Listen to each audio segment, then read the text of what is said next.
Doctor, సంతానలేమి అంటే ఏంటి? PCOS సమస్య ఎందుకు వస్తుంది? అలాగే సంతానలేమి లోపం ఎవరిలో ఎక్కువగా ఉంటుంది? దీనికి గల కారణాలు ఏంటి? ఇలాంటి విషయాలకన్నీ ఆన్సర్స్ చేయడానికి మనతో పాటు స్టూడియోలో ఉన్నారు 49 సంతాన సాఫల్య మరియు పరిశోధన కేంద్రం నుంచి డాక్టర్ మానుక గారు. మరి ఆవిడతో మాట్లాడి మరిన్ని విషయాలు తెలుసుకుందాం. నమస్తే డాక్టర్. హలో అండి. సో పీసీఓఎస్ ఈ మధ్య మనం రెగ్యులర్గా యంగ్స్టర్స్లో అయినా 30+ ఏజ్ వాళ్ళు అయినా మనం చూస్తూ ఉన్నాం. అసలు రావడానికి రీజన్స్ ఏంటి అంటారు? ఈ పీసీఓడి సమస్య చూసినట్టయితే అండి, కొన్ని ఇయర్స్ బ్యాక్ వరకు మన పేరెంట్స్ జనరేషన్ లేదా గ్రాండ్ పేరెంట్స్ జనరేషన్లో ఇంత ఆఫెన్గా ఈ ప్రాబ్లం అనేది వినేవాళ్ళం కాదనమాట. పీరియడ్స్ అన్నవి మోస్ట్ ప్రాబబ్లీ రెగ్యులర్గానే ఉండేవి ఎక్కువగా. ప్రెజెంట్ డే వరల్డ్లో ఇప్పుడున్న లేడీస్లో ఎక్కువగా పీరియడ్స్ రెగ్యులర్గా రాకపోవడం, 3-4 మంత్స్కి ఒకసారి రావడం, లేదా టాబ్లెట్స్ తీసుకుంటేనే పీరియడ్స్ రావడం, ఇలా చూస్తున్నాం. ఈవెన్ యంగ్ టీనేజ్ గర్ల్స్ లేదా ఆన్సెట్ ఆఫ్ మెన్సెస్ టైం నుంచి కూడా. రీజన్స్ ఎందుకు ఈ డిఫరెన్స్ వస్తుంది? ముందు లేదు అంత ర్యాంపెంట్గా, ఎందుకు ఇప్పుడు ఇంత ఎక్కువగా అయింది? ప్రివలెన్స్ 10% ఉంది, అంటే ఎవ్రీ 10 గర్ల్స్లో ఒకరు ఈ పీసీఓడి ప్రాబ్లంతో సఫర్ అవుతున్నారు. ఈ రీజన్ ఎందుకు, ఓవర్ టైం ఎందుకు ఈ పీసీఓడి ప్రాబ్లం ఎక్కువగా తయారవుతుంది అంటే మన లైఫ్ స్టైల్ వల్ల. మనం తినే ఫుడ్ లేదా మనం చేసే ఎక్సర్సైజెస్, మన డైలీ రొటీన్ ఏంటి, వర్క్ స్ట్రెస్ ఏమన్నా ఉందా, వీటి బట్టి మనకి ఎక్కువగా ఈ పీసీఓడి చూస్తాం. పీసీఓడి ప్రాబ్లంలో ఏమవుతుందంటే హార్మోనల్ డిస్టర్బెన్సెస్ అనేవి జరుగుతాయి అన్నమాట లేడీ బాడీలో. ఇవి జరిగినప్పుడు ఒక ఎగ్ పెరిగి రిలీజ్ అవ్వడం జరగదు ప్రతి మంత్ కరెక్ట్గా. ఆ రీజన్ వల్ల normal regular cycles are between 21 to 35 days. ప్రతి ఒక్కరికి ఖచ్చితంగా 28 డేస్కి ఒకసారి వస్తేనే రెగ్యులర్, ఒక 2-3 డేస్ అటు ఇటు అయినా కూడా ఇర్రెగ్యులర్ అని కొంతమంది అనుకుంటారు. అలా కాదండి, ఒక 10 days దాకా వేరియేషన్ అన్నది ఉండొచ్చు. సో ఒక 21 డేస్కి ఒకసారి వచ్చినా, లేదా ఒక లేడీకి 35 డేస్కి ఒకసారి వచ్చినా కూడా దాన్ని మనం రెగ్యులర్గానే భావిస్తామన్నమాట. అదే ఒక లేడీకి ఇంతకుముందు 30 డేస్కి ఒకసారి వచ్చేది, సడన్గా 20 డేస్కి ఒకసారి రావడం అయింది, లేదా సడన్గా 40 డేస్కి ఒకసారి వస్తుంది, అప్పుడు we might find there might be some problem అని చెప్పి. నెక్స్ట్ పీసీఓడికి అదర్ రీజన్స్, కొన్ని జెనెటిక్ రీజన్స్ అని కూడా అంటారు. కానీ జీన్స్ పరంగా చూస్తే అది ఈ పర్టిక్యులర్ జీన్లో ప్రాబ్లం లేదా మ్యూటేషన్ వస్తే పీసీఓడి రిప్రజెంట్ అవుతుంది అని చెప్పలేం. ఎన్నో జీన్స్ ఉన్నాయి, మల్టీ ఫ్యాక్టోరియల్ జీన్స్, అంటే రీసెర్చ్ చేసే కొద్దీ, చదివే కొద్దీ ఎక్కువ జీన్స్ ఇంకా కూడా కనపడుతూ ఉన్నాయి అన్నమాట. అందుకని ఏమంటారంటే యాజ్ ఇట్ ఈస్ జీన్స్లో మ్యూటేషన్స్, ఈ మ్యూటేషన్స్ కాజ్ చేసేది ఎక్స్టర్నల్ ఫ్యాక్టర్స్. అది మన ఒబేసిటీ, అంటే సరిగ్గా డైలీ ఎక్సర్సైజెస్ లేక, లేదా సెడెంటరీగా ఉండడం వల్ల జాబ్స్, సో ఆ ఎక్కువ ఫిజికల్ యాక్టివిటీ లేక ఒబేసిటీ లేదా ఓవర్ వెయిట్ ఉండడం వల్ల ఈ జీన్స్లో కొన్ని చేంజెస్ వచ్చి మనకు పీసీఓడి రావడం. అదర్వైజ్ మనం తీసుకునే ఫుడ్ ఎక్కువగా రిఫైన్డ్ షుగర్స్ ఉండడము, లేదా ఆయిల్స్ ఎక్కువ, ఎటువంటి ఆయిల్ వాడుతున్నారు, అవుట్ సైడ్ రెస్టారెంట్స్ ఫుడ్ ఎక్కువ, ఫాస్ట్ ఫుడ్ ఎక్కువ తీసుకోవడం వల్ల, and also because of stress. ఈ స్ట్రెస్ ఎందుకు ఇంపార్టెంట్ అంటామంటే, సరిగ్గా అడిక్వేట్ స్లీప్ లేని వాళ్ళలో స్ట్రెస్ వల్ల ఒక హార్మోన్ జనరేట్ అవుతుంది, కార్టిజోల్ అని. ఈ కార్టిజోల్ ఎక్కువగా జనరేట్ అయినప్పుడు ఫ్యాట్ అనేది బాడీలో సెంట్రల్ రీజన్, అంటే పొట్ట రీజన్లో ఎక్కువగా అక్యుములేట్ అవుతుంది. ఈ విజరల్ ఫ్యాట్ లేదా సెంట్రల్ ఒబేసిటీ జనరలైజ్డ్ ఒబేసిటీ కంటే కూడా ఎక్కువ డ్యామేజ్ ఆర్ డిలిటీరియస్ ఉంటుంది. రీజన్ ఈజ్ ఈ సెంట్రల్ లేదా ఈ పొట్ట రీజన్లో ఎక్కువగా ఫ్యాట్ అక్యుములేట్ అయితే దానివల్ల ఈ పీసీఓడి ప్రాబ్లమే కాదండి, వేరే ఈ హార్ట్ ప్రాబ్లమ్స్ ఎక్కువగా అవ్వడం, లేదా బ్లడ్లో క్లాట్ ఫార్మేషన్ ఎక్కువగా జరగడం, ఇలా వాస్క్యులర్ డిసీజెస్ కూడా ఎక్కువ అయ్యే అవకాశాలు ఉంటాయి. కాబట్టి మనం ఖచ్చితంగా మన డైలీ రొటీన్ మీద శ్రద్ధ తీసుకోగలిగితే ఇవన్నీ కూడా మనము ప్రివెంట్ చేయొచ్చు. ఓకే, అంటే ఒక లేడీకి రెగ్యులర్గా పీరియడ్స్ వస్తాయి, అయినా వాళ్ళు ప్రెగ్నెన్సీ ప్లాన్ చేసుకున్నప్పటికీ కూడా అవ్వదు అనమాట. So what's the reasons? ఒక ప్రెగ్నెన్సీ రావాలి అంటే లేడీకి రెగ్యులర్ సైకిల్స్ వస్తూ ఒక ఎగ్ ప్రతి మంత్ విడుదల అవ్వాల్సి ఉంటుంది. నెక్స్ట్ ఇంకా వేరే ఏం ఫ్యాక్టర్స్ ప్రెగ్నెన్సీ రావాలంటే కరెక్ట్గా ఉండాలంటే, రిలీజ్ అయిన ఎగ్ ప్రాపర్గా ట్యూబ్లోకి ఎంటర్ అవ్వాలి. సో రెండు వైపులా ట్యూబ్స్ అన్నవి ఓపెన్ ఉండాల్సి ఉంటుంది. అదేవిధంగా హస్బెండ్ అండ్ వైఫ్ కలిసినప్పుడు కణాల శాంపుల్ గర్భసంచి మూతి దగ్గర ముఖద్వారం వెజైనాలో పడుతుందన్నమాట. అక్కడి నుంచి కణాలు ఏవైతే ఉన్నాయో స్విమ్ చేసుకుంటూ వెళ్ళి ట్యూబ్లో ఉన్న ఎగ్ని కలిసి పిండం తయారవుతుంది. ఇలా తయారైన పిండం వచ్చి గర్భసంచి పొరలో అతుక్కొని ప్రెగ్నెన్సీ అనేది మనకు పాజిటివ్ వస్తుంది. So not only lady regular cycles ఉన్నప్పటికీ వాళ్ళకి ప్రెగ్నెన్సీ రావట్లేదు అంటే ఖచ్చితంగా హస్బెండ్ సైడ్ ఇవాల్యుయేషన్, కణాల పరీక్ష ఇంపార్టెంట్. ఆ తర్వాత లేడీలో ట్యూబ్స్, ఫెలోపియన్ ట్యూబ్స్, రెండు వైపులా ఉన్న ట్యూబ్స్ ఓపెన్ ఉన్నాయా లేదా చూసుకోవడానికి టెస్ట్ చేసుకోవాలండి. ఎందుకంటే స్కాన్లో మనకు ట్యూబ్స్ అన్నవి పేటెన్సీ, ట్యూబ్స్ అసలు కనపడవు, అందుకని అవి ఓపెన్ ఉన్నాయా లేదా అంటే సపరేట్ టెస్ట్ చేసుకుంటేనే మనకు తెలుస్తుంది. ఓకే. సో మెన్స్లో కూడా మనం ఇన్ఫెర్టిలిటీ చూస్తూ ఉన్నాం. సో ఎంత రేషియో ఉండొచ్చు మెన్స్లో కంపేర్ టు ఫీమేల్? ఇప్పుడు ఫీమేల్ ఇన్ఫర్టిలిటీ, మేల్ ఇన్ఫర్టిలిటీ రెండు తీసుకుంటే ఆల్మోస్ట్ 50-50% అండి. ఇప్పుడు ఈక్వలీ రెస్పాన్సిబుల్. అంటే మాకు వాకిన్ అయ్యే పేషెంట్స్ కావచ్చు, లేదా రిజిస్టర్ అయిన కపుల్స్ కావచ్చు, మేము చూస్తున్న ఓపీలో ఏం చూస్తున్నామంటే 50% కేసెస్లో విమెన్లో ప్రాబ్లం ఉన్నాయి, 50% కేసెస్లో మెన్లో ఇష్యూస్ ఉన్నాయి, అండ్ క్వైట్ అ ఫ్యూ కేసెస్లో మీ నోటీస్ ఇద్దరిలో ఇష్యూస్ ఉన్నాయి. అంటే లేడీకి కూడా పీసీఓడి ప్రాబ్లం ఉంది, హస్బెండ్కి కూడా కణాల కౌంట్స్ లేదా కదలిక తక్కువ ఉండడం, ఇలా చూస్తూనే ఉన్నాము.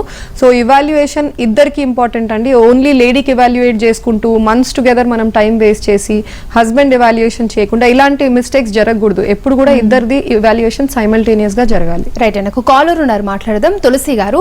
తులసి గారు నమస్తే అండి, మీ సమస్య ఏంటో చెప్పండి. మనతో పాటు డాక్టర్ గారు ఉన్నారు, మాట్లాడండి. Hello madam. హలో అండి. నాకు ఒక బేబీ ఉందండి, 11 నెలలు అండి ఇప్పుడు. ఓకే. అయితే నీకు డేట్ 10 months వచ్చిందండి. ఓకే. వచ్చి కొంచెం కనిపించి ఇంకా కనిపించలేదండి. ఇప్పుడు మళ్ళీ రెండోసారి ఇంకా రాలా డేటు.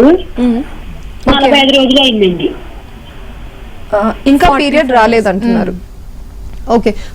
మీరు బేబీకి ఫీడింగ్ ఇస్తున్నారా అండి? ఇస్తున్నానండి. సో ఇప్పుడు బేబీకి మీరు తల్లిపాలే ఇస్తున్నారు అన్న టైంలో ఏమవుతుందంటే బాడీలో ప్రొలాక్టిన్ అన్న ఒక హార్మోన్ హై ఉంటుందండి. ఇది ఉన్నంత వరకు ఏమవుతుందంటే మీకు పీరియడ్స్ రెగ్యులర్ గా రాకపోవచ్చు.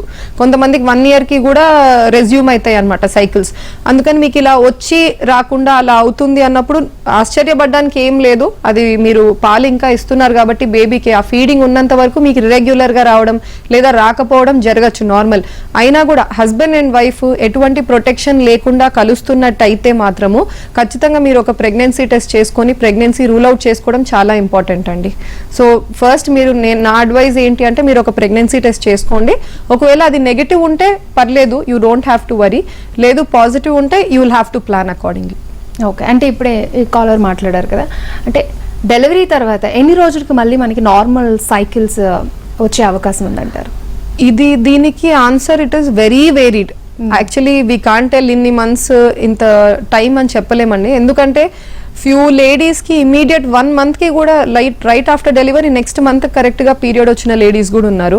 అండ్ ఓవ్యులేషన్ అంటే పీరియడ్ వస్తుంది అన్న మాత్రాన ఇమీడియట్ గా ఎగ్స్ కూడా రిలీజ్ అవుతున్నాయి, గ్రోత్ అయ్యి అని చెప్పలేమన్నమాట. సమ్ టైమ్స్ అనోవ్యులేటరీ సైకిల్స్ ఉంటాయి. ఇనీషియల్ గా ఎగ్ రిలీజ్ కాకుండా జస్ట్ పీరియడ్ అన్నది వస్తూ ఉంటుంది, ఆ తర్వాత చిన్నగా ఓవ్యులేటరీ సైకిల్స్ గా మారుతాయి. బట్ ఎంతో మందికి ఎగ్ కూడా రిలీజ్ అయిపోవచ్చు. సో ప్రెగ్నెన్సీ మీరు ప్లాన్ లేదు, బర్త్ స్పేసింగ్ ఇంపార్టెంట్. అంటే ఒక నార్మల్ డెలివరీ అయితే అట్లీస్ట్ 1 year వరకు మీరు ప్రెగ్నెన్సీ ప్లాన్ చేయొద్దు అంటారు. అండ్ అదే సిజేరియన్ సెక్షన్ అయి ఉంటే కనీసం 1.5 year వరకు ప్రెగ్నెన్సీ ప్లాన్ చేయొద్దు అంటాం. కాబట్టి మీరు ఏదో ఒకటి అడిక్వేట్ మెజర్ తీసుకోవాలి హస్బెండ్ అండ్ వైఫ్ కలిసేటప్పుడు. అది కాండమ్స్ వాడి కావచ్చు, లేదా కాపర్టీ ఏదైనా పెట్టుకొని. అండ్ కొన్ని సందర్భాల్లో ఏమవుతుందంటే అసలు పీరియడే వచ్చి ఉండదు లేడీకి, డైరెక్ట్ గా ప్రెగ్నెన్సీ పాజిటివ్ వస్తుంది అనమాట. రీజన్ ఇస్ మీకు పీరియడ్ వస్తేనే ఒక ఎగ్ రిలీజ్ అవుతుంది అని చాలా మందికి ఒక మిస్అండర్స్టాండింగ్ లేదా మిస్కన్సెప్షన్ ఉంటుంది. సమ్ టైమ్స్ అసలు సైకిల్ స్టార్ట్ కానక్కర్లేదు, after delivery egg already release అయ్యి అవైలబుల్ ఉంటుంది అనమాట ఫర్టిలైజేషన్ కి. అందుకనే మీరు మీ కాంట్రసెప్షన్ అనేది చాలా ఇంపార్టెంట్ గా ప్లాన్ చేసుకోవాల్సి ఉంటుంది. ఓకే. సో పీసీఓఎస్ మనం పెళ్ళి అయిన వాళ్ళల్లో ముందు అవ్వని వాళ్ళల్లో కూడా టెస్ట్ చేస్తుంటే ఇది బయటపడుతూ ఉంది. మెయిన్ రీజన్ ఏమై ఉండొచ్చు అంటారు పీసీఓఎస్కి? పీసీఓడి అన్న హార్మోనల్ డిజార్డర్ ఒక పర్టిక్యులర్ ఏజ్ గ్రూప్ కి రెస్ట్రిక్టెడ్ కాదండి. అంటే కొన్ని కండిషన్స్ ఉన్నాయి, అవి పర్టిక్యులర్ ఏజ్ గ్రూప్ లో ఎక్కువగా చూస్తాం. అంటే గర్భసంచిలో కంతులు ఉండడం, ఫైబ్రాయిడ్స్ లేదా అడినోమయోసిస్ అన్న కండిషన్స్ ఎక్కువగా 30+ లో చూస్తాం అనమాట. అదే ఈ పీసీఓడి అన్న ప్రాబ్లమ్ చాలా ఎర్లీగా ఉంటుంది, ఈవెన్ టీనేజ్ అంటే మెనార్కీ అంటాం. అంటే right after when menses start దాన్ని మెనార్కీ అంటాం. సో అక్కడి నుంచే కూడా పీసీఓడి ప్రాబ్లం మనం చూడొచ్చు. విసి కొంతమంది గర్ల్స్ ఎవరైతే కొంచెం ఓవర్ వెయిట్ ఉన్నారో వాళ్ళు ప్యూబర్టీ, ఈ పీరియడ్ స్టార్ట్ అవ్వడం వాళ్ళలో కొంచెం ఎర్లీగా ఉంటుంది. యూజువల్ ఏజ్ 11 to 13 years తీసుకుంటాం. But present day because of మన డైట్ ఎక్కువ నాన్ వెజిటేరియన్ కావచ్చు, లేదా హెల్తీ డైట్ తీసుకుంటున్నాము, వెయిట్ ఏజ్ కంటే ఎక్కువగా ఉండడం వల్ల కూడా అకార్డింగ్లీ వాళ్ళు ప్యూబర్టీ పీరియడ్స్ ఎర్లీగా స్టార్ట్ అవుతున్నాయి. వీళ్ళలో స్టార్ట్ అయిన తర్వాత ఇనీషియల్ 1-2 years ఇర్రెగ్యులర్గా ఉన్నా కూడా దాన్ని పెథలాజికల్గా మేము కన్సిడర్ చెయ్యము. రీజన్ ఈజ్ ఇనిషియలీ ఆ హెచ్పిఓ యాక్సిస్ అన్నది ఒకటి ఉంటుంది to maintain regularity of cycles. అది మెచ్యూర్ అవ్వడానికి it will take time. So many girls will have irregular cycles 1-2 years వరకు, ఆ తర్వాత రెగ్యులరైజేషన్ అన్నది జరగచ్చు. బట్ ఫ్యూ లేడీస్లో ఈ రెగ్యులరైజేషన్ అన్నది రెస్టోర్ అవ్వదు, it continues to be irregular.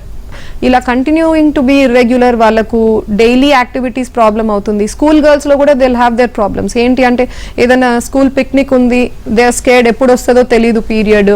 So sports meet ఉంది, they don't know when it is going to happen. So ఇలాంటి టైంలో they don't want this confusion అనమాట. అందుకని దే కన్సల్ట్ డాక్టర్ని కన్సల్ట్ అయినప్పుడు డైరెక్ట్గా పీసీఓడి ఉంది అని అయితే మేము డయాగ్నోస్ చేయలేమండి. ఇనీషియల్గా ఇన్వెస్టిగేషన్స్ ఉంటాయి, థైరాయిడ్ పరీక్ష చేయిస్తాం, దానివల్ల ఏమన్నా ఇర్రెగ్యులారిటీ ఉందా, లేదా స్కాన్ అయితే యంగ్ గర్ల్స్లో అబ్డామిన్ స్కాన్ జరుగుతుంది, పొట్ట మీద నుంచి స్కాన్ చూసి పీసీఓడి పిక్చర్ ఏమన్నా కనపడుతుందా, ఇది చూసి అకార్డింగ్గా మేము ట్రీట్మెంట్ ఇవ్వడం జరుగుతుంది. పెళ్ళి అయిపోయిన తర్వాత ఇప్పుడు నాట్ జస్ట్ ఇర్రెగ్యులారిటీ, ప్రెగ్నెన్సీ కూడా కన్సర్న్ ఉంటుంది కాబట్టి వీళ్ళకి ఏంటి అంటే కొన్ని మెడిసిన్స్ ద్వారా ఈ పీసీఓడి ప్రాబ్లం ఏమన్నా కొంచెం సబ్సైడ్ అవుతుందా అనేది ట్రై చేస్తాం. ఇనీషియల్గా కొన్ని dietary advises, life style interventions చెప్తాం. కావట్లేదు అన్నప్పుడు మేము మా సైడ్ నుంచి కొన్ని మెడిసిన్స్ ఇచ్చి ఎగ్ గ్రోత్ వచ్చేలాగా ఎంకరేజ్ చేసి ఎగ్ విడుదలైన టైం హస్బెండ్ అండ్ వైఫ్ని కలిసి ట్రై చేయమని చెప్తాం. ఓకే అండి, నెక్స్ట్ కాలర్ లహరి గారు శంషాబాద్ నుంచి. లహరి గారు మీ సమస్య ఏంటో చెప్పండి. మనతో పాటు డాక్టర్ మౌనిక ఉన్నారు, మాట్లాడండి. హలో అండి.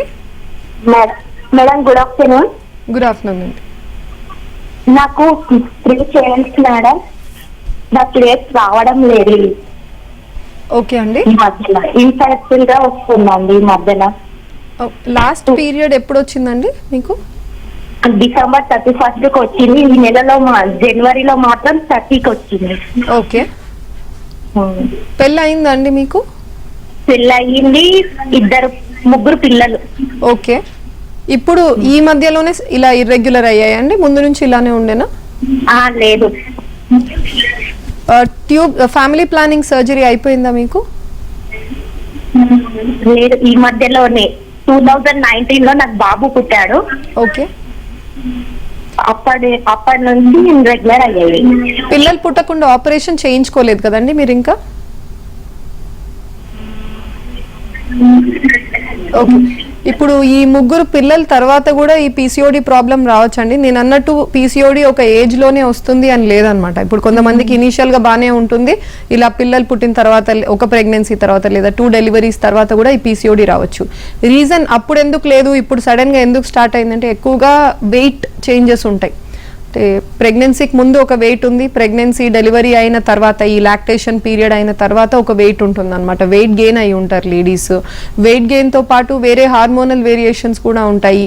ఇంట్లో వాళ్ళు ఏమైనా ఎక్సర్సైజ్ ఏమైనా చేస్తుంటే ఇప్పుడు ఆపేసి ఉండొచ్చు, because kids are there to look after అని చెప్పేసి, దానివల్ల వెయిట్ గెయిన్ అవ్వడం, లేదా ఫుడ్లో ఏమైనా మార్పులు చేసుకోవడం.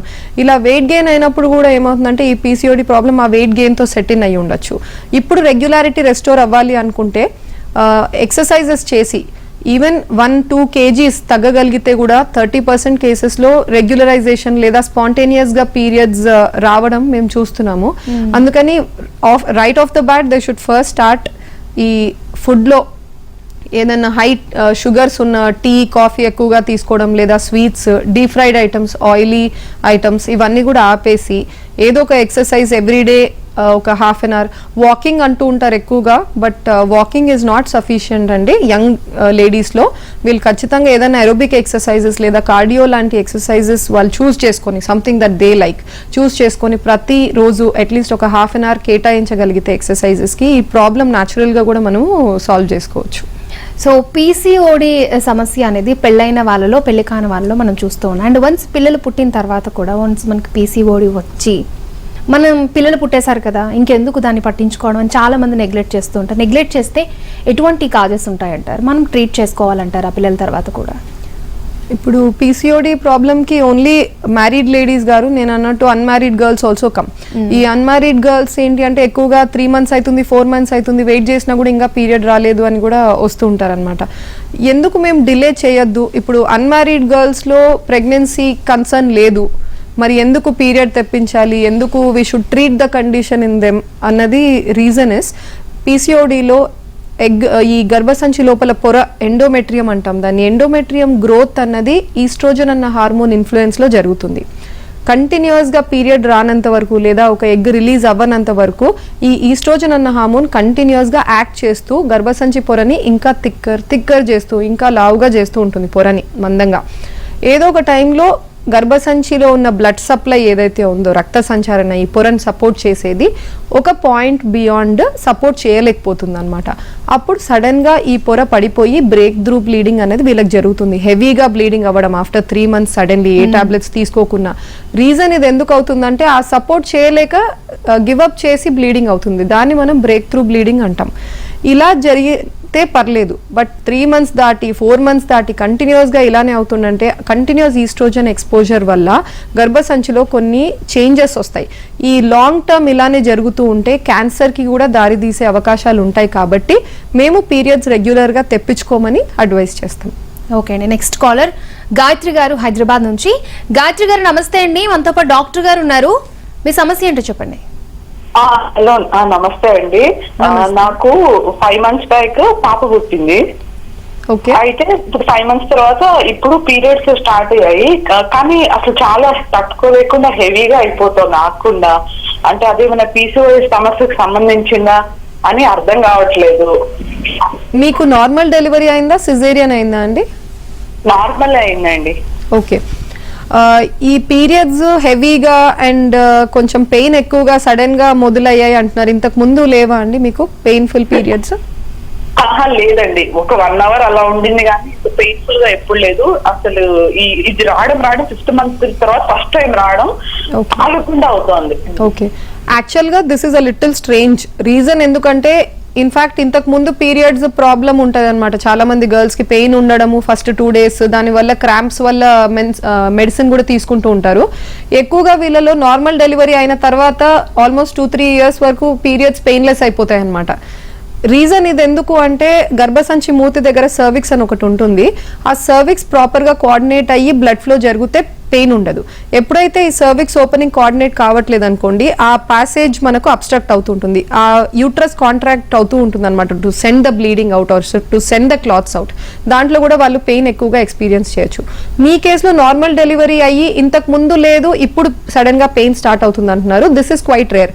రీజన్ ఏమై ఉండొచ్చు అంటే I'm assuming, I don't know the exact reason అండి, బట్ ఐఎమ్ అజ్యూమింగ్ ఎండోమెట్రియోసిస్ లో ఏమవుతుందంటే ఈ నార్మల్ డెలివరీకి గర్భసంచి ఎన్నో కాంట్రాక్షన్స్ అయ్యి డెలివరీ అవుతుంది. కాబట్టి ఆ టైంలో లేదా హీల్ అయ్యే టైంలో గర్భసంచి లోపల ఉండాల్సిన పొర వెళ్ళి గర్భసంచిలో గోడల్లో కూర్చోవడం లేదా బయట ట్యూబ్స్ మీద ఓవరీస్ మీద కూర్చోవడం, ఇలా జరిగినప్పుడు ఈ ఎండోమెట్రియోసిస్ కండిషన్ నెక్స్ట్ ఫర్దర్ గా వచ్చే పీరియడ్స్ లో పెయిన్ కాజ్ చేస్తుంది. డిస్మెనోరియా అంటారు. ఇదే విధంగా హస్బెండ్ అండ్ వైఫ్ కలిసేటప్పుడు కూడా పెయిన్ కంప్లైంట్స్ ఉండొచ్చు, డిస్పెరూనియా అంటారు. వాట్ యూ డూ ఇస్ మీరు అట్లీస్ట్ ఒక బేసిక్ స్కాన్ అయితే చేయించుకోండి. ఏదన్నా ప్రాబ్లం కొత్తగా అరైజ్ అయిందా క్రాస్ చెక్ చేసుకోవాలి.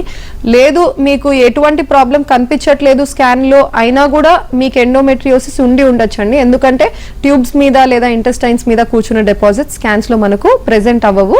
కెమెరా వేసి లాపరోస్కోపీలో చూస్తేనే తెలుస్తుంది. బేసిక్ కొన్ని హార్మోనల్ మెడిసిన్స్ ఉంటాయి, అవి తీసుకోగలిగితే మీరు ఈ పెయిన్ ఓవర్కమ్ చేయొచ్చు. ఓకే అండి. నెక్స్ట్ కాలర్ షాకీరా గారు గుంటూరు నుంచి. నమస్తే అండి, మీ సమస్య ఏంటో చెప్పండి. మనతో పాటు డాక్టర్ గారు ఉన్నారు, మాట్లాడండి. నమస్తే అండి డాక్టర్ గారు. నమస్తే అండి. నాకు ఇన్లెట్ పీరియడ్స్ ఉంది. 3 months 4 months వస్తుంది. ఓకే అండి. చూపించుకున్నారా అండి ఎక్కడన్నా? నేను చెప్పారు డాక్టర్ గారు చెప్తే, నేను నూటి పురుగులు ఉన్నాయని చెప్పారు స్కాన్ తీసి చేస్తే. ఓకే అండి. ప్రెగ్నెన్సీ కోసం చూస్తున్నారా? ఉంటుందా? ప్రెగ్నెన్సీ కోసం చూస్తున్నారు? ఇద్దరు పిల్లలు ఉన్నారు. నేను ఫ్యామిలీ ప్లానింగ్ ఆపరేషన్ కూడా అయిపోయింది. ఓకే, అర్థమైందండి. మీకు ఇప్పుడు ప్రెగ్నెన్సీ కన్సర్న్ లేదు కాబట్టి పీసీఓడికి సపరేట్గా మెడికేషన్స్ అవి తీసుకోవాలి అని అయితే అవసరం లేదండి. నేను అన్నట్టు 3 months దాటుతుంది అట్లా ఏమన్నా అవుతుంటే మీరు టాబ్లెట్స్ తీసుకొని పీరియడ్స్ తెప్పించుకుంటూ ఉంటే సరిపోతుంది. అండ్ సైమల్టేనియస్గా పీసీఓడి ఒక్కటే కాదండి, థైరాయిడ్ సమస్య కూడా చూసుకోండి. అండ్ ఈ నీటి బుడగల సమస్య అనేది స్కాన్లో బయటపడుతుంది. ఈచ్ ఓవరీలో 20 follicles కంటే ఎక్కువ ఉంటే మేము పీసీఓడి అని కన్సిడర్ చేస్తాం. ఇప్పుడు చాలా మంది బయట ఏంటంటే 12 eggs కంటే ఎక్కువ ఉన్నా కూడా పీసీఓడి అని పిలుస్తున్నారు. పాతకాలం కన్సెన్ససే ఫాలో అవుతున్నారు. సమ్ టైమ్స్ పొట్ట మీద నుంచి స్కాన్ చేసి రాంగ్ డయాగ్నోసిస్ కూడా అవ్వచ్చు అనమాట, చెప్పలేం. సో ఇంటర్నల్ స్కాన్, ట్రాన్స్ వెజైనల్ స్కాన్లో మీరు కన్ఫర్మ్ చేసుకోండి నిజంగా ప్రాబ్లం ఉందా లేదా అన్నది. అండ్ అదే ప్రాబ్లం ఉంది అంటే మీరు బేసిక్ లైఫ్ స్టైల్ చేంజెస్ చేసుకుంటే సరిపోతుంది, ఎక్స్ట్రాగా మెడికేషన్స్ ఏమీ అవసరం ఉండదు. ఓకే అండి, నెక్స్ట్ కాలర్ ఉన్నారు లక్ష్మి గారు. లక్ష్మి గారు నమస్తే అండి, మీ సమస్య ఏంటో చెప్పండి. మనతో పాటు డాక్టర్ గారు ఉన్నారు, మాట్లాడండి. Good afternoon madam. Good afternoon, చెప్పండి. మాది యాక్చువల్లీ మ్యారేజ్ అయ్యి 1 year అయిన తర్వాత మేము మామూలుగా చెకప్ చేయించుకున్నాం, ప్రెగ్నెంట్ చేయించుకున్నాం మ్యామ్. ఓకే. చేయించుకున్న తర్వాత నాది ట్యూబ్స్ అవన్నీ చెక్ చేశారు, బాగున్నాయి అన్నారు.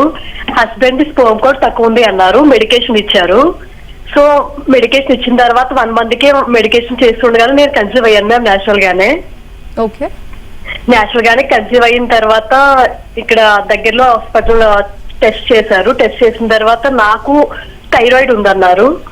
ఓకే. సో థైరాయిడ్ ఉన్నా ఓకే మెడికేషన్ వాడండి, నాకు థైరాయిడ్ కి మెడికేషన్ ఇచ్చారు మ్యామ్. సో మెడికేషన్ ఇచ్చిన తర్వాత మామూలుగా రెగ్యులర్ గా టెస్ట్ చేయించుకుంటే హార్ట్ బీట్ ఉందన్నారు, అంతా బానే ఉంది అన్నారు. ఆఫ్టర్ 6 weeks మళ్ళీ టెస్ట్ చేసి మీకు హార్ట్ బీట్ ఆగిపోయింది, లేదు మిస్క్యారేజ్ అన్నారు.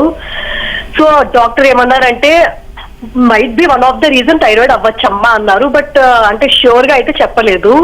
సో అంటే ఎందుకు మ్యామ్ ఇలా అయ్యింది ఇప్పుడు, అంటే దాని రీజన్ ఏమై ఉండొచ్చు, అండ్ ఫర్దర్ గా ఇప్పుడు నేను ఎలా ప్రొసీడ్ అయితే బాగుంటుంది అని అడగడానికి చేశాను మ్యామ్. మీ వయసు ఎంత అండి? నాది 28 మ్యామ్. 28 years. ఓకే. ఇప్పుడు ఫస్ట్ ట్రైమిస్టర్ మిస్క్యారేజ్ అంటే ఫస్ట్ 3 months లోపల ఇలా అవ్వడము మిస్క్యారేజ్ అంటారండి. అంటే హార్ట్ బీట్ వచ్చి పోవడము, లేదా కొంతమందికి అసలు హార్ట్ బీట్ రాదు, లేదా ప్రెగ్నెన్సీ టెస్ట్ పాజిటివ్ వచ్చి స్కాన్కి వెళ్ళే లోపలనే బ్లీడింగ్ అయిపోవడం, ఇవన్నిటిని కూడా మేము ఫస్ట్ ట్రైమిస్టర్ మిస్క్యారేజెస్గా కన్సిడర్ చేస్తాం. 3 months లోపల మిస్క్యారేజ్ అవ్వడం.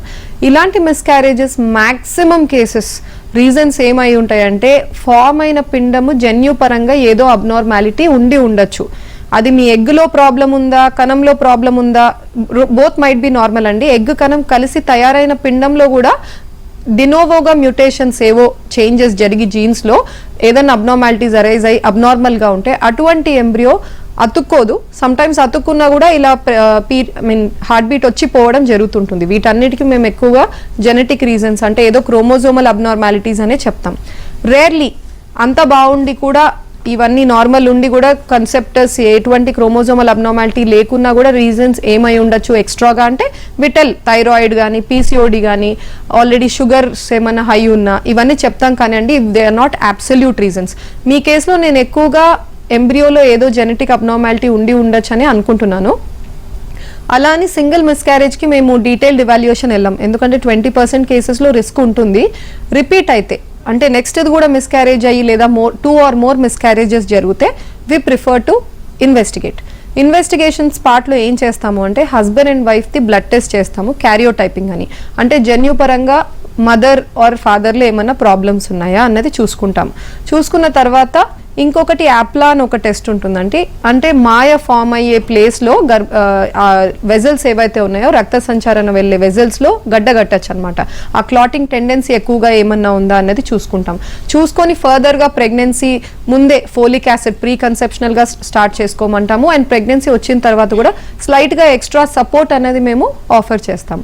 అండ్ న్యూ అడ్వాన్సెస్లో ఏమున్నాయంటే మీకు స్పాంటేనియస్గా మిస్క్యారేజ్ అయితే ఇస్ అ డిఫరెంట్ థింగ్. కొన్నిసార్లు క్లీన్ చేస్తారు డాక్టర్సే, కంప్లీట్ అవ్వలేదు అబార్షన్ అంటే. అలా ఆప్టైన్ అయిన ప్రోడక్ట్స్ని మీరు టెస్టింగ్కి పంపించుకోవచ్చు అనమాట. వాటిలో ఏమన్నా జన్యుపరంగా ప్రాబ్లం ఉండేనా, రీజన్ ఏమై ఉండొచ్చు, ఎందుకు ఆ ఫీటస్ అబార్ట్ అయింది అన్నది కూడా మీరు కన్ఫర్మ్ చేసుకోవచ్చు. ఓకే. సో పీసీఓడితో సఫర్ అవుతున్న వాళ్ళలో సక్సెస్ రేట్ ఏ విధంగా ఉంది అంటారు after treatment? Actually it is quite good అండి. బికాజ్ పీసీఓడి వాళ్ళ ప్రాబ్లమ్స్ ఏంటి అంటే బేసిక్గా ఎగ్ రావట్లేదు. Other than that everything is good. Tube is open, husband side కనాల కౌంట్స్ బాగుండొచ్చు. If only PCOD is the problem, egg growth తీసుకురాగలిగితే వాళ్ళకి పర్టిక్యులర్ టైం అండి, ఈ టైంలో హస్బెండ్ అండ్ వైఫ్ కలిసి ట్రై చేయండి అని చిన్న అడ్వైస్ ఇవ్వగలిగితే majority of the cases conceive అయిపోతారు బేసిక్ ఓవ్యులేషన్ ఇండక్షన్తో. నో ఫ్యూ కేసెస్లో ఏమవుతుందంటే మేము టాబ్లెట్స్, ఇంజెక్షన్స్ ఇటువంటి అన్ని హై డోసెస్ డ్రగ్స్ పెట్టిన తర్వాత కూడా ఎగ్ గ్రోత్ అనేది మేము తీసుకురాలేమన్నమాట. అలా రెసిస్టెంట్ కేసెస్లో 2 ఆప్షన్స్. ఒకటి లాపరోస్కోపీ ఓవేరియన్ డ్రిల్లింగ్ అని ఉంటుంది, అదన్నా వెళ్ళాలి సర్జరీ. అదర్వైజ్ డైరెక్ట్ ఐవీఎఫ్ లాంటి ప్రొసీజర్ తీసుకెళ్తాం. బికాజ్ ఐవీఎఫ్లో మేము ఎక్కువ డోస్ డైలీ ఇంజెక్షన్స్ ఇచ్చి ఎగ్ గ్రోత్ తెప్పించిన ఎగ్స్ లో డైరెక్ట్ గా హస్బెండ్ కణం ఇంజెక్ట్ చేసి ఎంబ్రియో తయారు చేసి తయారైన ఎంబ్రియోని లేడీ యూట్రస్ లో ట్రాన్స్ఫర్ చేస్తాం. సో అలా కూడా వాళ్ళ success rates almost 55 to 60% touch అవుతాయి. ఓకే, సో మీరు చాలా మందిని పేషెంట్స్ని చూస్తూ ఉంటారు. రేర్ కేసెస్లో ఎక్కువగా ఇన్ఫెర్టిలిటీ అవ్వడానికి రీజన్స్ ఏమై ఉండొచ్చు అంటారు?